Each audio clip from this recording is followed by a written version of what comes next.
Swaraning wadya kang lumampah kumpul sajara satata tanjarup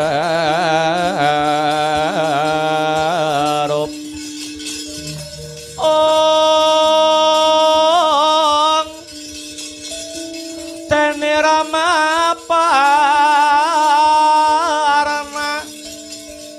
ong dwaja miwang bendeng ungkung aresang aragyana patih kang minangka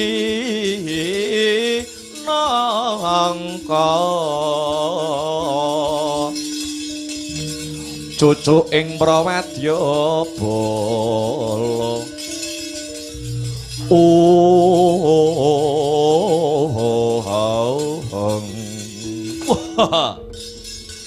Cumadung dawuh Panembahan kula Ditya Kala Kebo Gira Cumadung dawuh Panembahan kula Ditya Kala Maesa Liwung Cumadung dawuh Panembahan kula Temenggung Singonebah Kula Temenggung Werahat Bala cemadhong dawuh Panembahan. Yo, kowe kabeh bangsaning Seluman. Tak kumpulke sawiji ning kene. Dina iki ana perintah tumrap marang jeneng sira kabeh. Arusaken bendunganing para Pandhawa. Ora arikan tambake para Pandhawa sarta Jalali.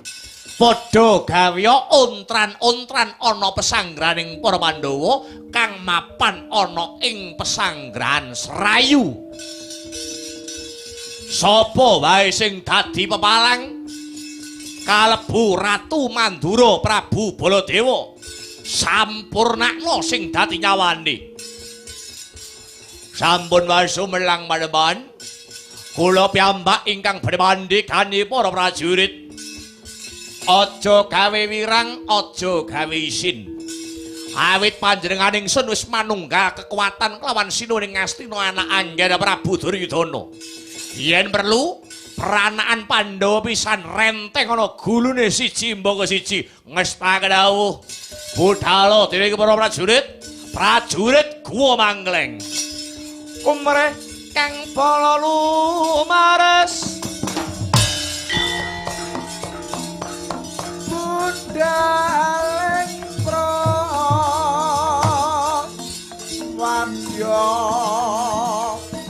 Kusma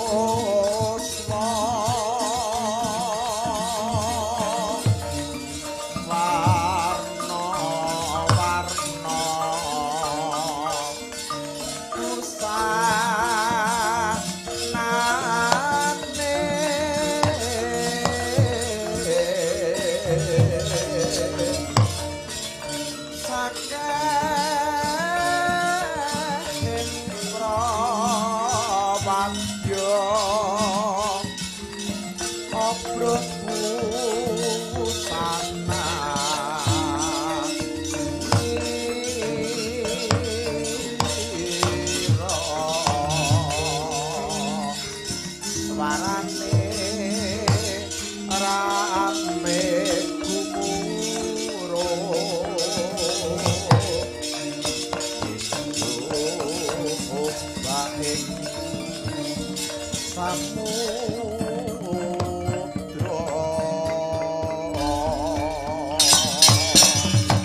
Yo.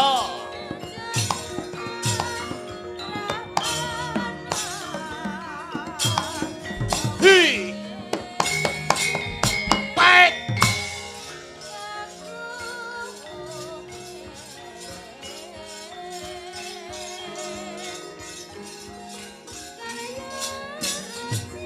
Reno dadi ngono. Hi. Hey. Ayo.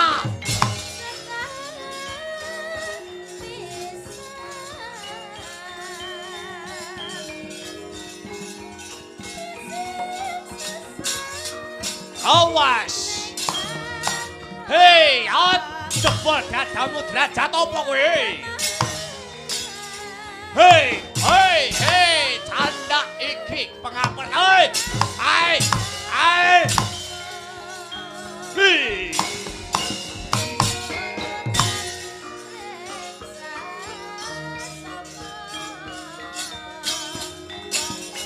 Wah.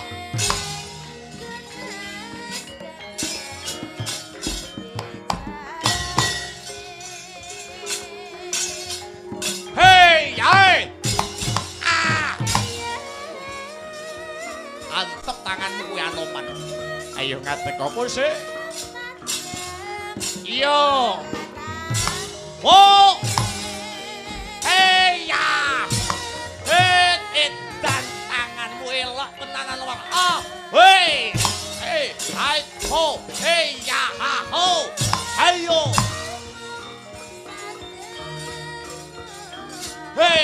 Ho. Jebol diadamu derajat apa kowe?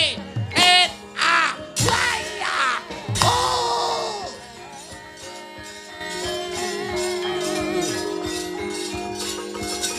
Yo. Awas, hei. Oh ya. Hei.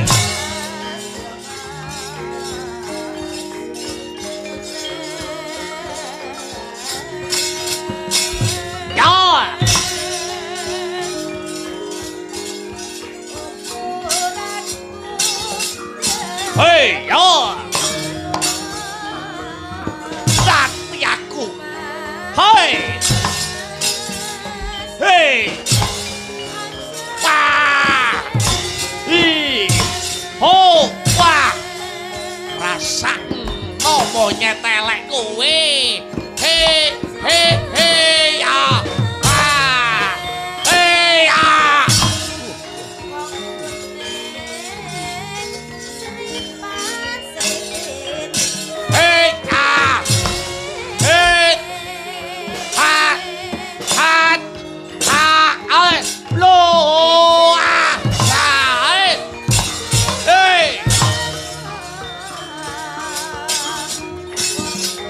Yo.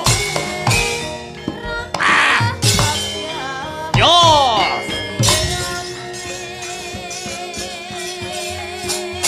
Yo. Antep. Iki jane munyo apa? Kok setitimen jane. Wah! Yo, atuh.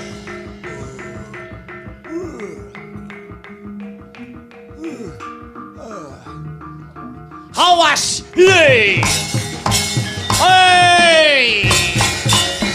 Aduh, mati aku. Awas. Hei, ho. Wah. Hei, ta hiyo.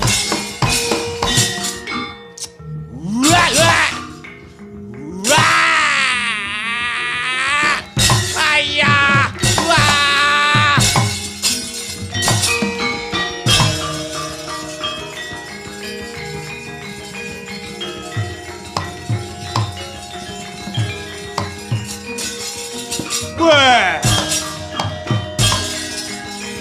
Awas. Hei.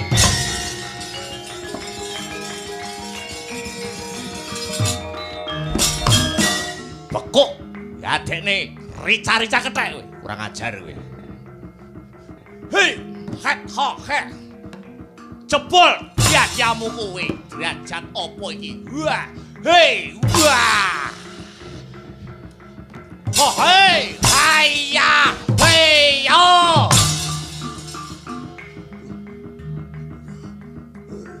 Sawengi Antarja, wong sarja Antarja. Tangi usik.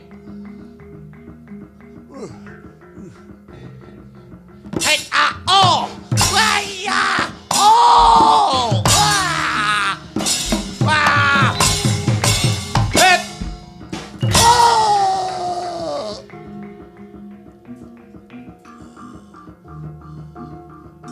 Hei, ha, ho, lung luntir. Ho, ho, ho, ho. Ho, ayah, ayo, ayah. Ayo.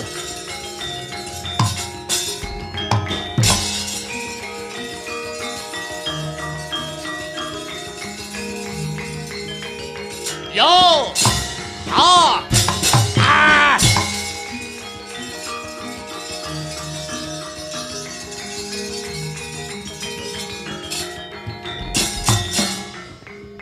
Hit, hit, hit, hit. Ho, ah, ho, ah, ay.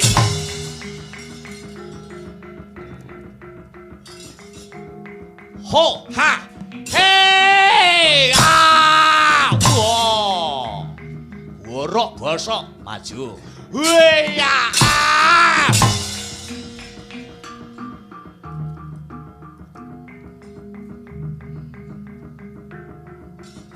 Hi, ho, ha, hey, ah. Putar gue. Hit, hit, hit.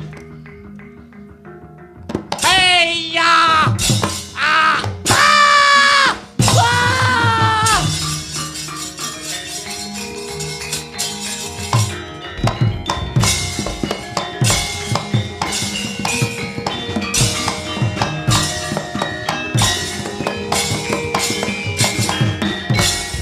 Hush.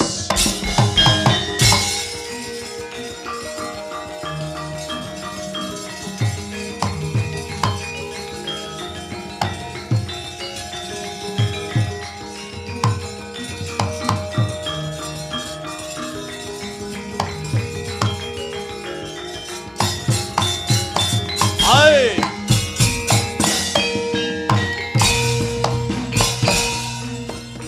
Rindu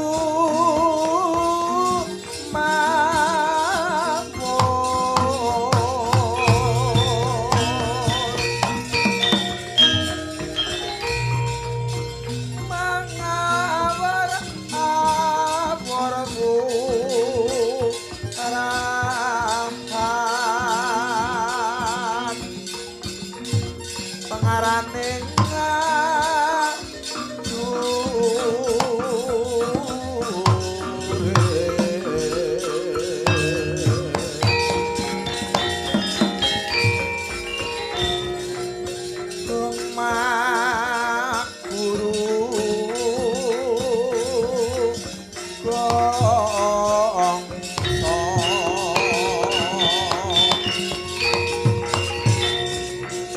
tata kaya butula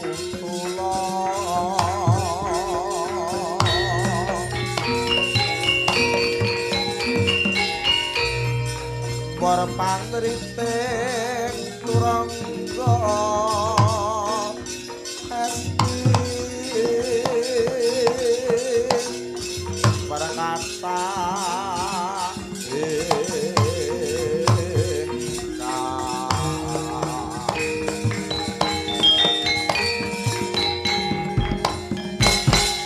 Wajo lelayu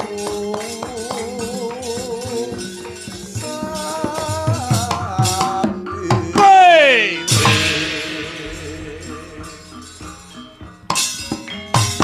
Ah. Woi. Woi.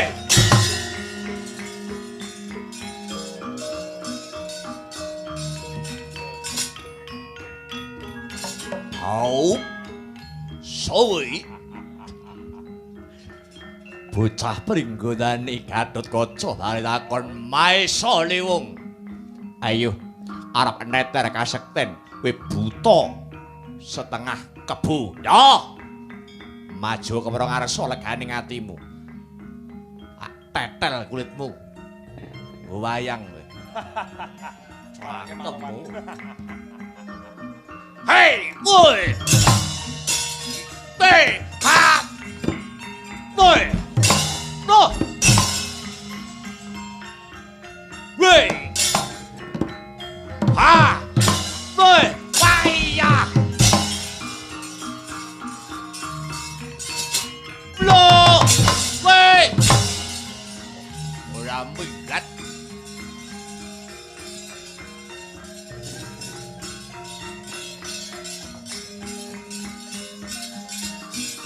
Ah! Hey yo! Ah! Oi! Ah! Hey! Hey! Wah! Ah! Hey! Ai ai ae ae ai Hey!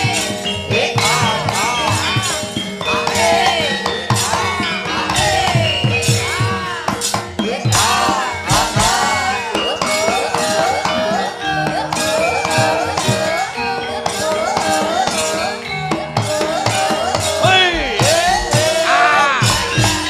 Oi!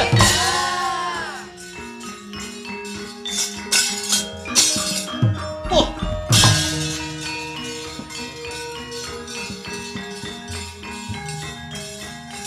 Lord! Wah! Hey!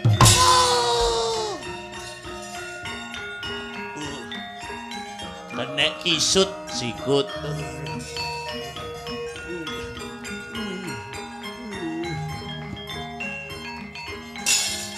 Yo! Oh! Wah! Hey! Ah! Hey! Hot! Ah! Oi! Wah! Wah!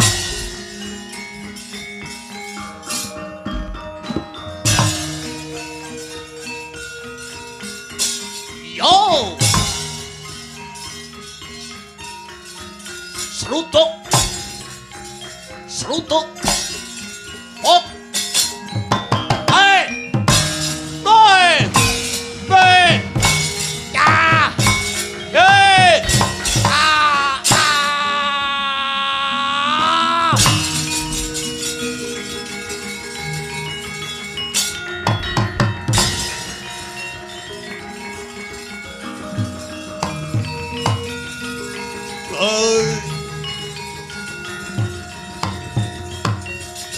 Oh! Ah!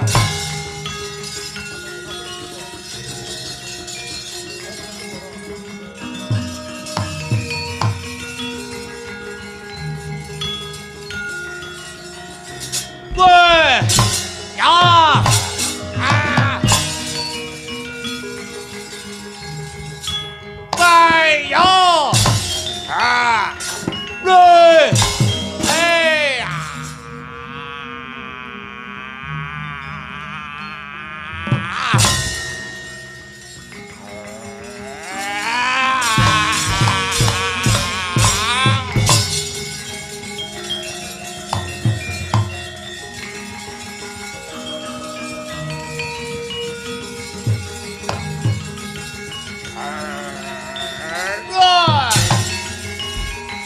Yeah!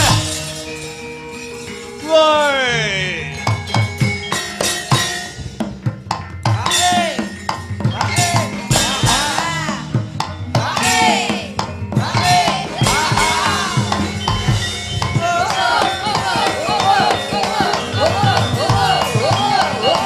Woi!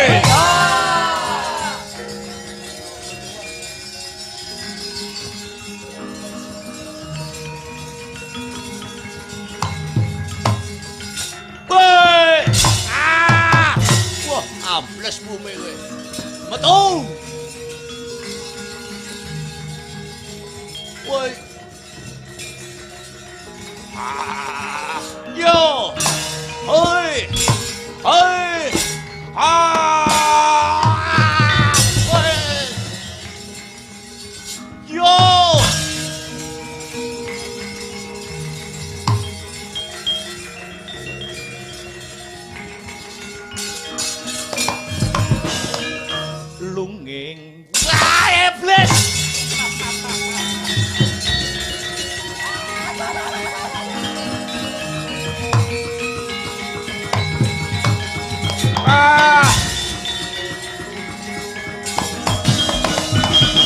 padha maaf tuh dilek ganggu wong lagi ngelaras kowe sapa iki Kebu Giru sapa Kebu Giru minggat ora usah ganggu gawe para Pandhawa ngene bentung kali Srayu ora bakal bali yen durung katekan Kang Jinangka bianteng elek yo lampan ana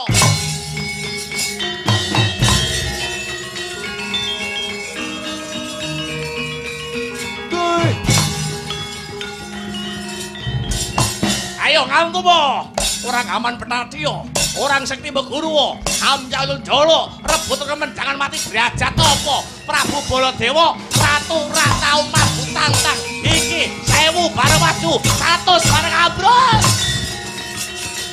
oh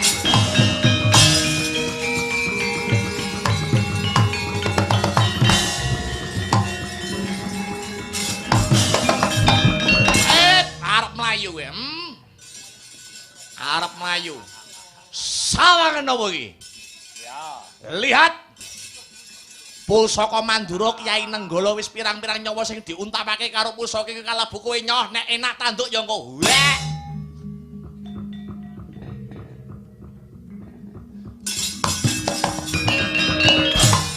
mati to mati anggap kowe apa cah gedang kluthuk dilawan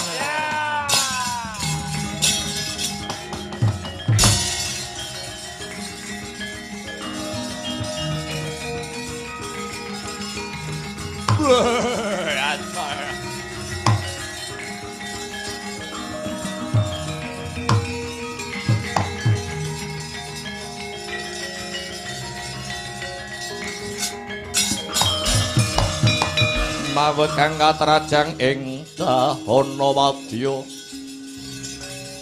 sanggep keprabon perang kang obra marakata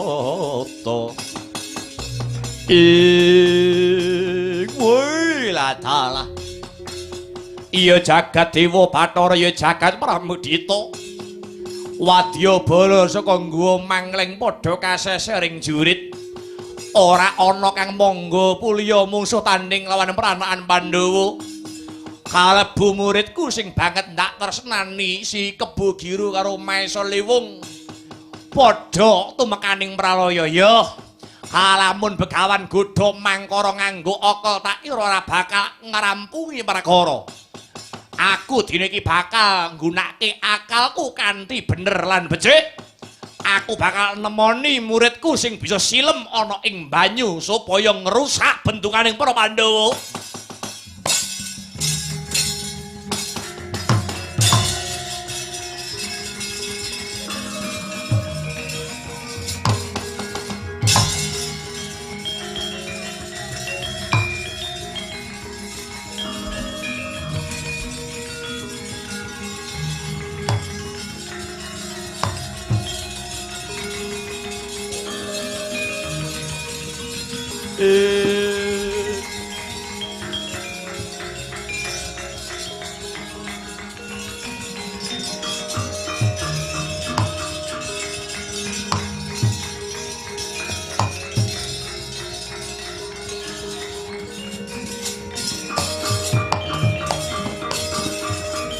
Yaksa Gora rupane sedeng Malendra yaksa yaksa alalaku kang malwalya ingkang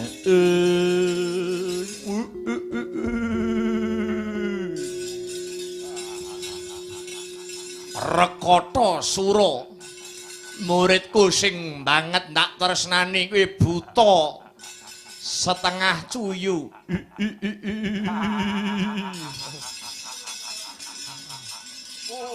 kowe iso ngambah banyu saged suaramu kok kaya ngono kulino mlebu banyu kademen kula ya perkara sing ning daratan wadyabala guwa manglengake sing padha kasoran nanging tak kira mung kowe sing bisa ngrampungi gawe kowe bisa silem ana sajroning banyu nyemplunga nyemplunguh ana sajroning Bengawan Serayu dadalen bendunganing para Pandhawa inggih mangestokaken dawuh Padewan.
Iku sak nyatane kunjung serat pinangun keterona luri rinepon muni rinanggun kerongan merasa kami yarsi angle sesidenan keplok kepinjalan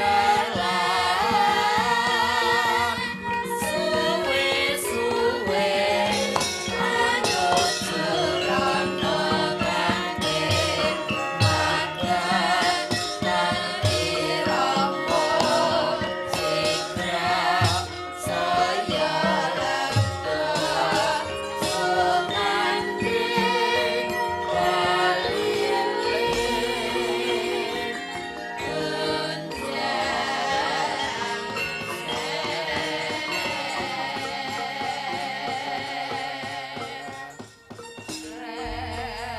Jagat Dewa Bathara ya jagat pangestungkara anakku Rekatawati kula wonten dawuh Kanjeng Rama Begawan Rekatatama.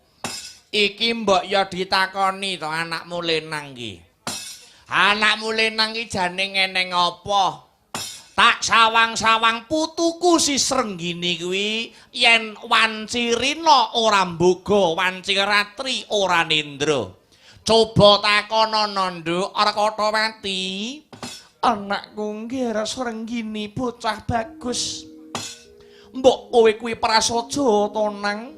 Kowe kuwi jan-jane ngene ngopo kok sajak beda karo adat padatan? Eyang Rekatatama kang sarta ibuku Rekatawati. Aku iki nggagas Bengawan Serayu iki pirang-pirang dina kok kaya diubek rasane. Aku iki sedih ngrasakake kahanan ana Bengawan Serayu iki. Akeh bangsaning mina utawa iwak kang tumekaning pati tur karo meneh. Seprana seprene Srenggini iki kaya durung antuk pepadang ora to Eyang kang sarta Kanjeng Ibu. Janjane bapakku ki sapa to? Srenggini iki bekti karo Kanjeng Ibu ya wis, bekti karo Kanjeng Eyang ya wis. Lah aku iki arep bekti karo bapakku iki besok kapan? Aku arep bekti karo bapakku iki besok kapan? Kondo kanthi bloko luwih becik tinimbang aku. Ora kok duduhi ora kok paring katerangan sapa sejatine sudarmaku utawa bapakku. Luwih becik Srenggini iki paten wae Kanjeng Eyang.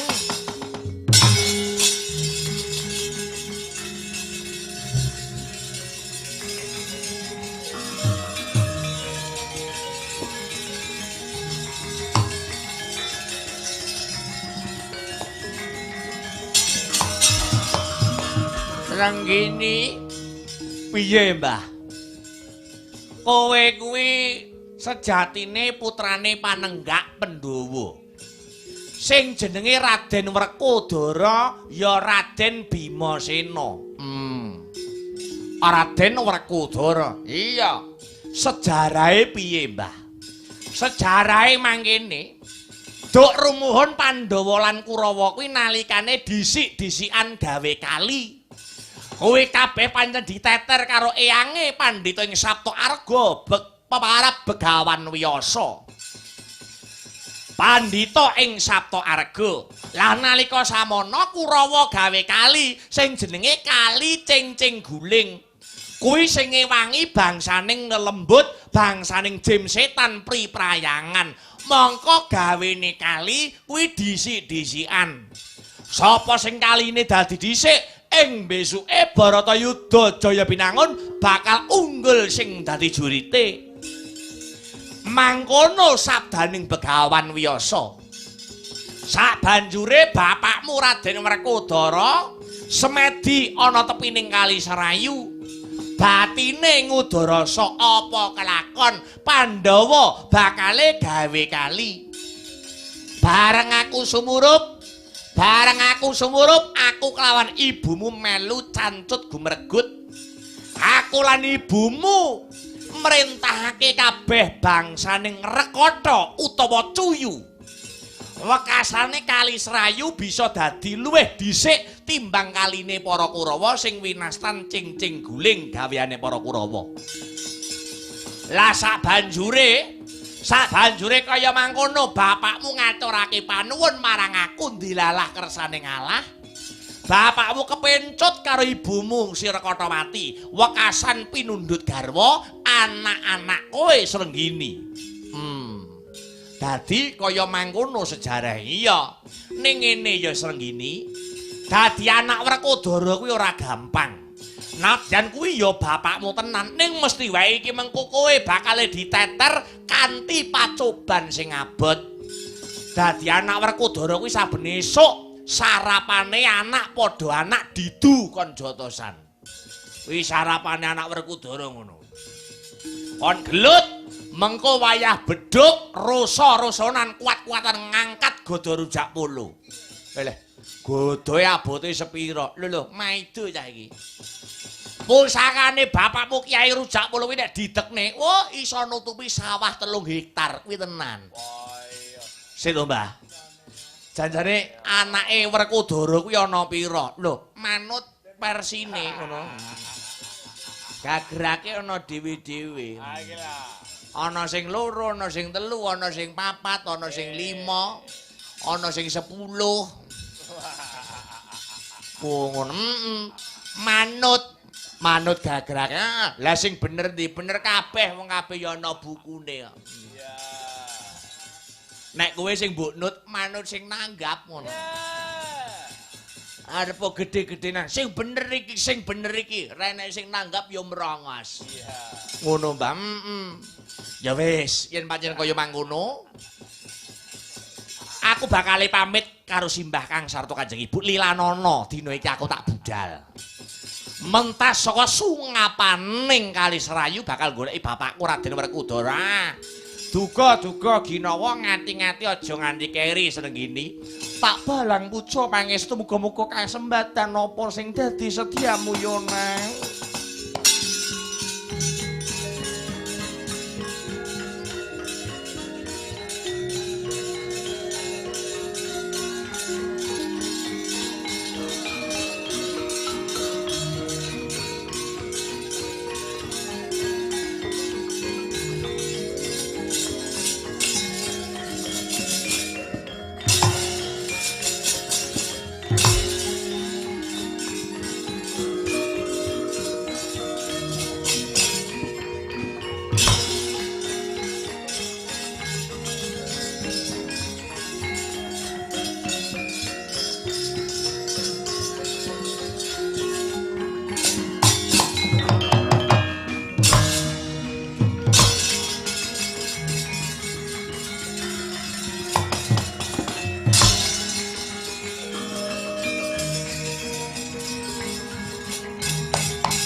sangsaya dalu araras abyor kang lintang kumedhap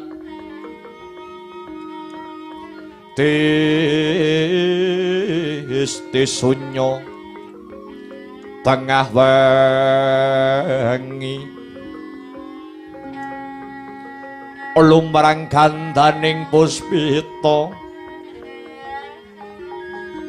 karengyaning putyanira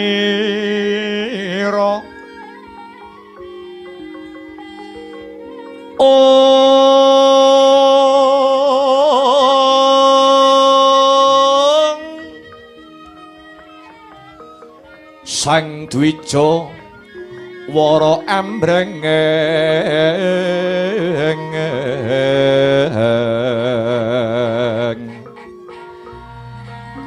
lir swaraning madu brangta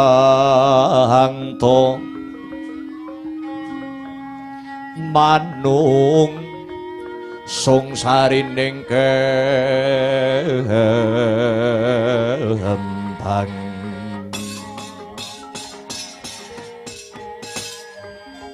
wancine wis madya ratri dereng wonten ingkang cinarita amung Sang Hyang Candra ingkang jumedhul saking arka arsa hamadangi jagat dupi tatasing kamantian diwasaning Sang Hyang Arka yekti wis wancine gara-gara mijil tirta kencana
Alhamdulillah wa syukurillah wala haula wala quwata illa billah ma ba'du. Selamat pagi Mas Gareng. Wah, pagi Dek Pedro. Ayo. Pagi Dek Bakong. Pagi Mas Pedro. Ayo. Alhamdulillah leren.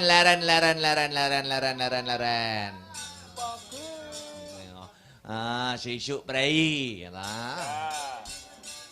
Wayahe ngeluk boyok Kang Sarta ngeluk liya-liyane. Iya, kapit. Lah iya, bombong kaweran bunga, gitu. Saged sowan wonten ing laladan gedang kluthuk wonten ngarsanipun pepunden kula. Nuwun inggih punika Bapak Amin Kang sarta Ibu Sudarmi ingkang kagungan kersa anetakaken putranipun nuwun inggih menika Dik Saha Arakan Pramudya. Dikekudang dadi anak anung nganindita bisa mikul dhuwur mendem jero asmane wong tuwa. Betul, pancen sing disuwun kabeh kaya mangkono Mas Garing. Ya. Jadi anak kuwi minangka dadi penyambunging sejarah. Nah. Dadi nek kagungan putra iki mesti kekudangane wong tuwa, ungkulana wong tuamu, ungkulana bapakmu, ungkulana ibumu. Ngono. Umpamane bapakne seniman ya ungkulana gitu, karya-karyane bapakmu. Anake pejabat ya kaya mangkono, anake tani ya mangkono. Mula tetembungane kudangane wong tuwa marang anak, gitu. Kudangane wong tuwa karo anak iki ora kok meneruskan perjuangan orang tua mboten ning iso ngungkuli apa sing dadi perjuangane wong tuwa. Ngono ayo. Mula awake dhewe ning kene ora iso matur apa-apa ya Mas Petro. Heeh. Mung isone mengucapkan terima kasih ya Mas Petro. Ya. Ya, mengucapkan terima kasih yang sangat besar ngaturaken panuwun ingkang tanpa pepindhan kula kunjukaken dumateng keluarga besar Mbah Amin Kang sarta Ibu Sudarmi ingkang sampun paring kapitadosan dhateng kula sak kanca Sanggar Seni Astra Brata Wijil saking Jalan Mastrip 2 Gandung Kidul Kecamatan Nganjuk Kadipaten Nganjuk Jawa Timur Indonesia. Wah. Luar biasa. Ayo. Sapa mang sing napa dalang sing asli kene sapa enek ora jaan. Gini. Nang cah bagus. Iya. Ya muduna.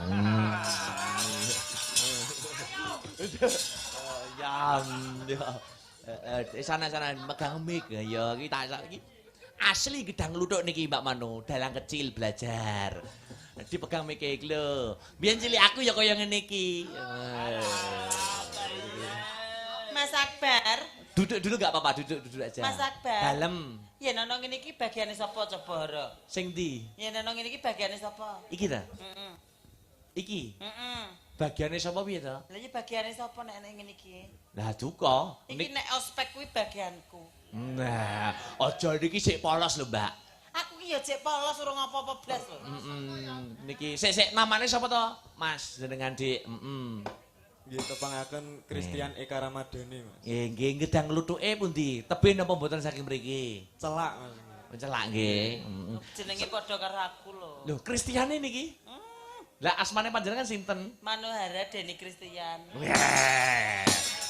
Lah, saya tak enek Denine. Kok enek Denine? Lah aku nek wis gak karo Deni tak guwak ngono lho. Oh, ganti sapa Manohara Christian. Tris Christian ngono ya. Sak menika kelas pundi? Kelas pinten? Kelas pinten Mas Christian, Dik Christian? Kelas tunggal SMA, Mas. Ya barenganku berarti ya an. Lah jenengan mulai belajar dalangi wit anu lho kelas pinten? Aku biyen satu SMA pun muyang-muyeng kok. Kelas pinten jenengan? Nggih, kalau riyen kelas 3 SD. Wah, ya padha no. Saya juga 2 SD. Oh, berarti rong sunat. Ya no pas awale belajar dalang terus sunat pancen bener. Aku tekok Mas Tian iki lho. Wis sunat durung, Dik? Li takoni Mbak Manuhara. Udah sunat belum, Mas? Nggih, sampun. Oh, sampun. Kok ora percaya ya? Kuwi dalang isih urung kampun wong wedok jembuk gawe api. Lho, kapan banjir apa-apa, Mas? Oh, ngono ya. Malah pinter. Sik belajare pertama riyen dateng sinten? Riyen otodidak, Mas. Wah, lah niki sing anu jenengan iki bola-bali WA kula to, pengen dolan gubuk ning dilalah. Kula niku jujur mawon ora nate teng omah, Mas Christian. Agar prai seminggu ngono wis ngulon. Ngulon iki ngene sapa? Solo. Hah? Nang Solo. Udah, wis gua ngawur. Golek blangkon, Mas. Oh ya, ya. Pikiranmu kok iso tekan ndi-ndi to, Mas? Fokus dong. Otodidak nggih riyen, berarti kaset-kaset katen. Nggih. Terus ngono kuwi aja wedi serawung, Dik Kristian, ya toh. Nggih. Sampeyan nek nggur terkupeng ning nggur laladan sampean belajar otodidak ora lho. Mudhun teng pundi sowan senior-senior dalang dolan omahku. Mergo serawung niku sangat menentukan banget.